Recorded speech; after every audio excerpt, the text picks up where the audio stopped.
ದಲಿತರು ಅಂತ ಅಂದಾಗ ನನ್ ಬೇರೆ ಏನು ಗೊತ್ತಿಲ್ಲ, ನನ್ ಅನುಭವ, ನಾನು ಯೋಚನೆ ಮಾಡಿರೋದನ್ನ ನಾನು ಹೇಳ್ತೀನಿ. ನಮ್ಮ ದೇಶಕ್ಕೆ ಅಥವಾ ರಾಜ್ಯಕ್ಕಾಗ್ಲಿ ನಾವು ಯಾರಾದ್ರೂ ಗಣ್ಯ ವ್ಯಕ್ತಿಗಳು ಅಂತ ಆಗ್ಲಿ ಅಥವಾ ನಾಯಕರು ಅಂತ ಗುರುತಿಸ್ಬೇಕಾದ್ರೆ ಅವರು ಒಂದು ಮತಕ್ಕೆ ನಾವು ಬೆಲೆ ಕಟ್ತೀವಿ. ಆದ್ರೆ ಒಬ್ಬ ವ್ಯಕ್ತಿಗೆ, ವ್ಯಕ್ತಿತ್ವಕ್ಕೆ ನಾವು ಬೆಲೆ ಕಟ್ತಾ ಇಲ್ಲ. ಅದ್ರಲ್ಲಿ ದಲಿತರು, ಮೇಲ್ವರ್ಗ, ಕೀಳ್ವರ್ಗ ತುಂಬಾನೇ ಸೃಷ್ಟಿ ಮಾಡ್ತಾ ಇದೀವಿ. ಅದು ಫಸ್ಟಿನ ಮನುಷ್ಯರಲ್ಲಿ ಇದೆಯೋ ಇಲ್ವೋ ನನಗ್ ಗೊತ್ತಿಲ್ಲ ಅದ್ರ ಬಗ್ಗೆ.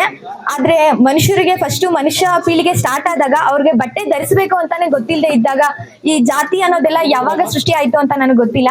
ಇದನ್ನೆಲ್ಲ ಮುಂದುವರಿಸದೆ ಇಲ್ಲಿಗೆ ಕಡೆಗಣಿಸ್ಬೇಕು ಅಂತ ಅನ್ಕೊಂಡು ನಾನು ಈ ಕಾರ್ಯಕ್ರಮಕ್ಕೆ ಒಪ್ಕೊಂಡೆ.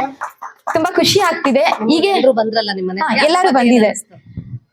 ನಾನು ಈ ಕಾರ್ಯಕ್ರಮ ಮಾಡ್ಬೇಕು ಅಂತ ಅನ್ಕೊಂಡಾಗ ಒಂದು ದಿನ ಮುಂಚೆ ಅಷ್ಟೇ ನನ್ನ ಸಂಬಂಧಿಕರಿಗೂ ನಾನು ಹೇಳ್ದೆ. ಆಗ ನನ್ನ ಸಂಬಂಧಿಕರಾಗ್ಬೋದು, ನನ್ನ ಸಹಕುಟುಂಬ, ನನ್ನ ಊರಿನವರು ಆಗ್ಬೋದು, ಎಲ್ಲರೂ ನನಗೆ ಸಹಾಯ ಮಾಡಿದ್ದಾರೆ. ಹಾಗೆ ಎಲ್ಲರೂ ಆಗಮಿಸಿ ಇಷ್ಟೇ, ಅವ್ರಿಗೂ ನಾನು ತುಂಬಾ ಧನ್ಯವಾದ ಹೇಳ್ತೀನಿ. ತುಂಬಾ ಥ್ಯಾಂಕ್ಸ್. ತುಂಬಾ ಖುಷಿ ಆಗ್ತಿದೆ.